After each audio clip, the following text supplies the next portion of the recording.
మన దేశము పవిత్రమైన భారతదేశము ఏషధర్మ సనాతన అని చెప్పి ఈ ప్రాచీనమైన సనాతన ధర్మంలో భగవంతుణ్ణి మనం అనేక స్వరూపంలో పూజన చేస్తున్నాము. రావి చెట్టులో మూలతో బ్రహ్మరూపాయ, మధ్యతో విష్ణురూపిణే, అగ్రత శివరూపాయ, వృక్షరాజాయ తే నమః అని చెప్పి బ్రహ్మ విష్ణు మహేశ్వరుని పూజన చేస్తున్నాము. వీటిలో కూడా సోమవారము అమావాస్య వచ్చినప్పుడు విశేషంగా ఉదయంలో ప్రదక్షిణం చేసి సత్సంతాన ప్రాప్తి అన్నిటి కోసము మనం పూజలు చేస్తున్నాము.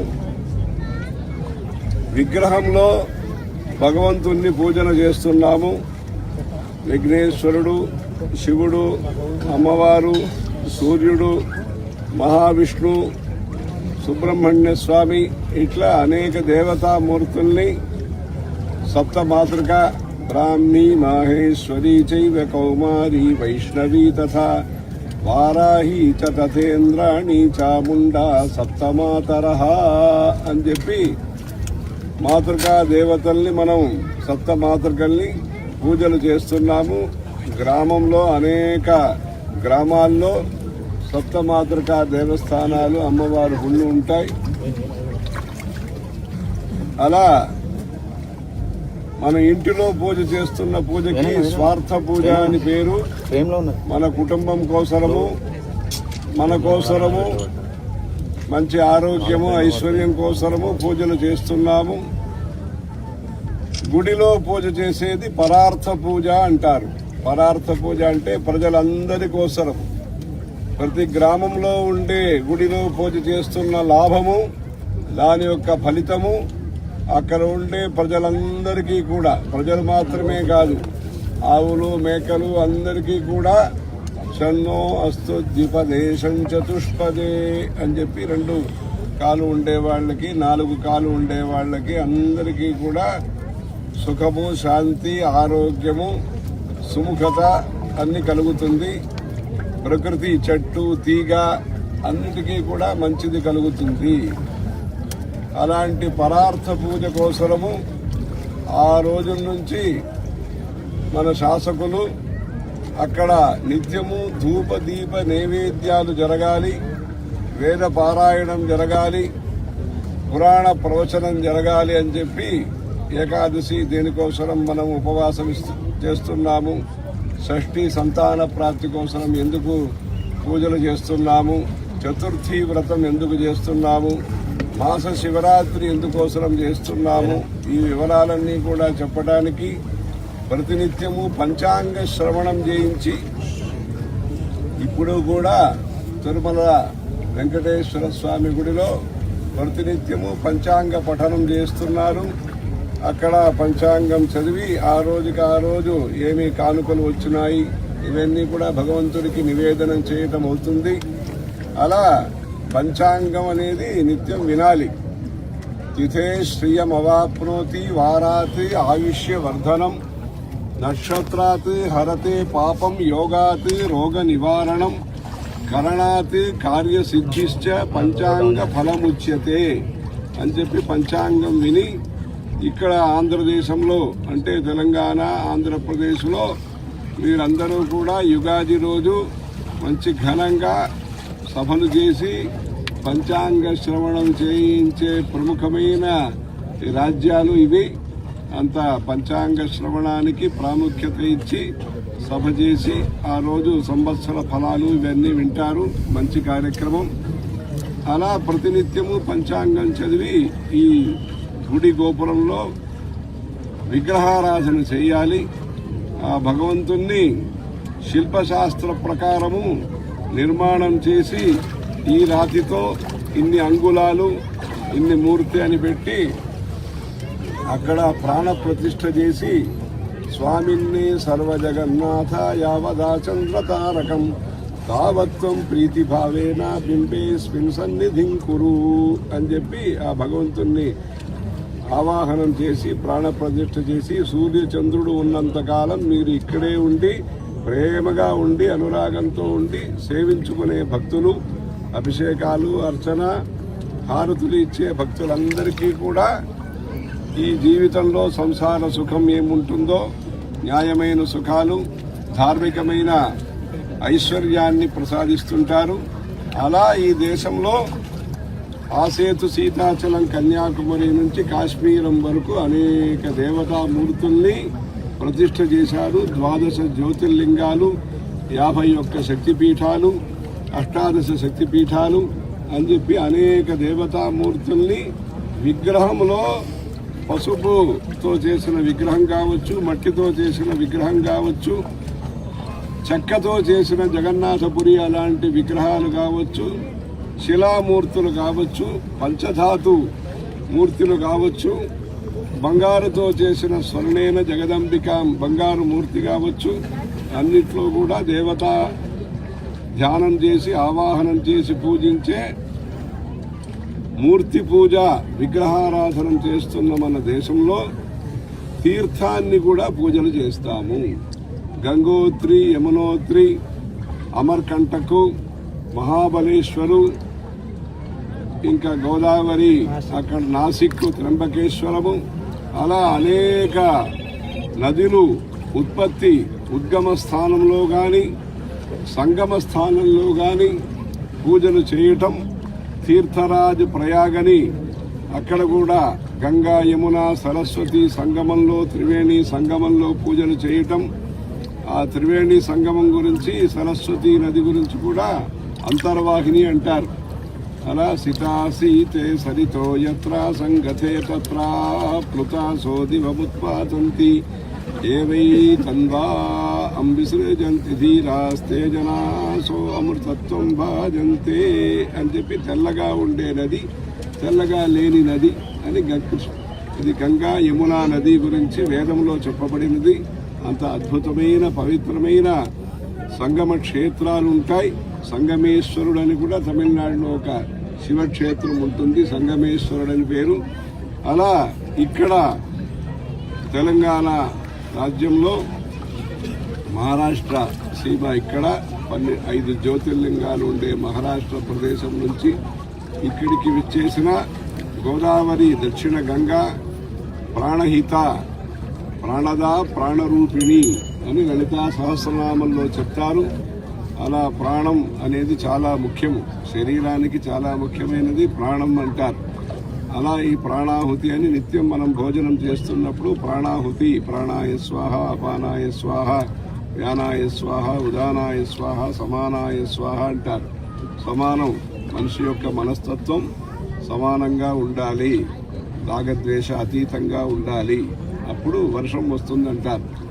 ఈరోజు ఈ పుష్కర స్నానానికి ముందు ఒక ఇది ప్రోక్షణం జరిగింది, దేవత అనుగ్రహం కలిగింది ఇక్కడ వస్తుండగా ఉదయంలో. అలా ఇక్కడ ఈ గోదావరి, ప్రాణహిత, సరస్వతి నది త్రివేణి సంగమం అనేది చాలా గొప్ప విషయము. నదీ సంగమంలో ఈ సరస్వతి అంత్య పుష్కరం. గురు భగవాన్ బృహస్పతి దేవానాంచ ఋషీణాంచ గురుం కాంచన సన్నిభం బుద్ధిభూతం త్రిలోకేశం తన్నమామి బృహస్పతిం. దేవానాంచ ఋషీణాంచ గురుం కాంచన సన్నిభం, బంగారులాగా ఉంటారు ఆయన. కాంచన సన్నిభం బుద్ధిభూతం, అందరికీ మన బుద్ధే ముఖ్యం, అంటే మంచి ఆలోచనలే ముఖ్యం. మంచి ఆలోచన ఉంటే ప్రగతి కలుగుతుంది. అందుకే మంచి ఆలోచన కోసమే సత్సంగాలు, సభలు, సంగీతము, ధ్యానము, నామ జపాలు ఇవన్నీ కూడా చేయటము. మన శరీరము, మన మనస్సు పవిత్రంగా ఉండాలి, దానికోసము ఈ సత్సంగాలన్నీ చేస్తారు. అలా బుద్ధిభూతం మనయేవ మనుష్యాణం కారణం బంధ మోక్షయోహో అని చెప్పారు. మంచి మనస్తత్వానికి కారకుడు ఆ బృహస్పతి, ఆ గురు భగవాను. ఆయన సంచారం చేస్తూ ఉంటారు, ఒక్కొక్క సంవత్సరం ఒక్కొక్క రాశిలో సంచారం చేస్తూ ఉంటారు. అలా మిథున రాశిలో సంచారం చేసి ఇప్పుడు కర్కాటక రాశికి ఆయన ప్రవేశం చేయబోతున్నారు.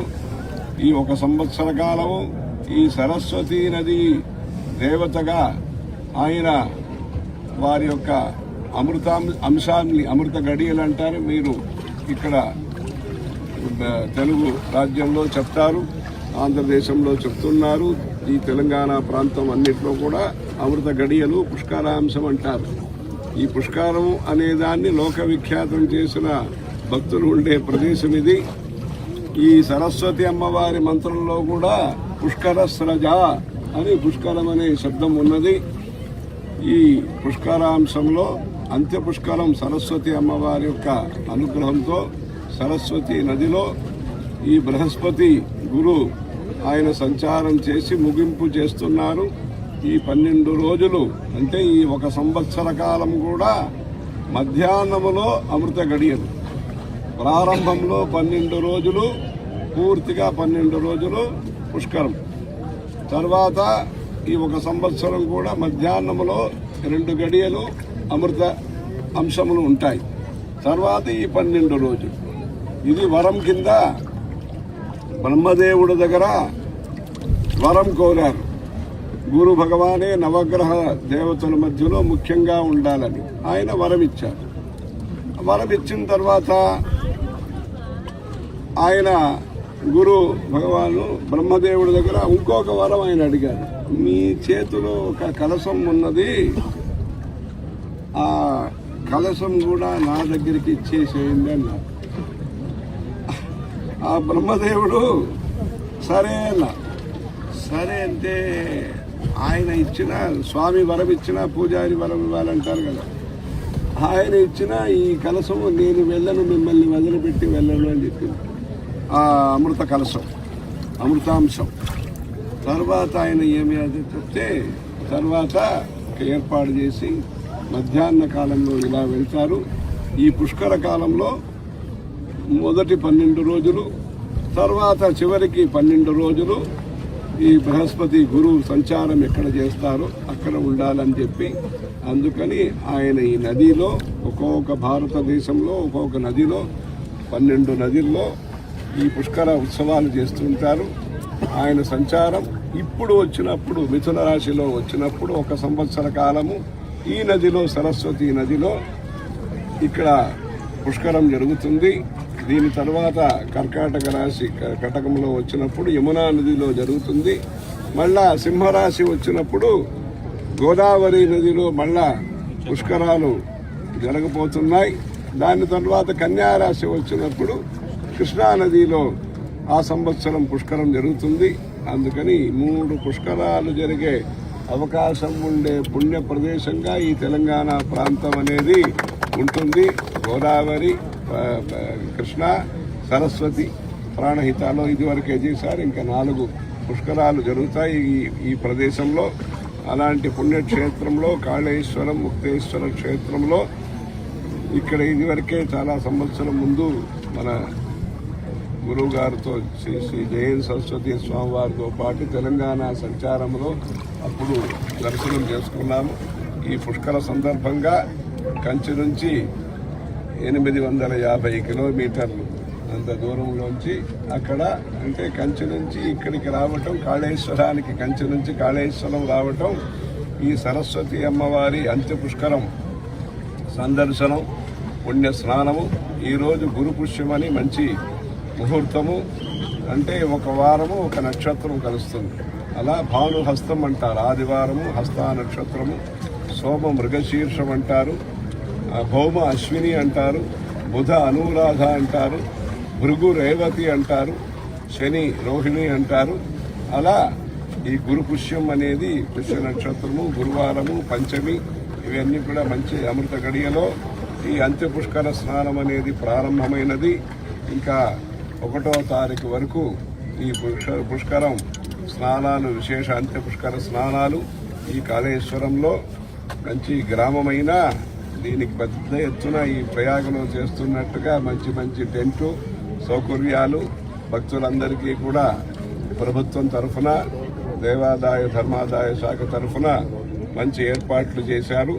భక్తులందరూ కూడా విచ్చేసి పుణ్యస్నానం ఆచరించి తద్వారా అందరికీ అమ్మవారి అనుగ్రహం కలిగి కాళేశ్వర ముక్తేశ్వర అనుగ్రహం కలిగి ఇక్కడ వ్యవసాయం కానీ ఇంకా వ్యాపారం కానీ అందరికీ కూడా సంపదలు, మంచి ఆరోగ్యము, శాంతి అన్ని కలగాలని అమ్మవారిని కోరుకుంటున్నాము. బృహస్పతి గురు భగవాన్ని వారిని కోరుకుంటున్నాము. ఇప్పుడు సరస్వతి పూజ జరిగింది. ఇప్పుడు సరస్వతి అమ్మవారికి ఈ వస్త్ర సమర్పణం చేసి ఈ అంత్యపుష్కరం ఈ స్నానంలో అందరికీ సర్వమంగళ మాంగళ్యే శివే సర్వార్థ సాధికే శరణ్యే త్ర్యంబకే గౌరీ నారాయణి నమోస్తుతే అని చెప్పి ఈ గ్రామమైన ఇంటి సౌకర్యం విస్తృతమైన ఏర్పాట్లు చేశారు. ప్రజలందరూ కూడా దీన్ని సద్వినియోగం చేసుకుని ఈ అవకాశాన్ని ధరించడానికి భగవంతుని అనుగ్రహాన్ని ప్రార్థిస్తున్నాము. హర హర నమ పార్వతీ.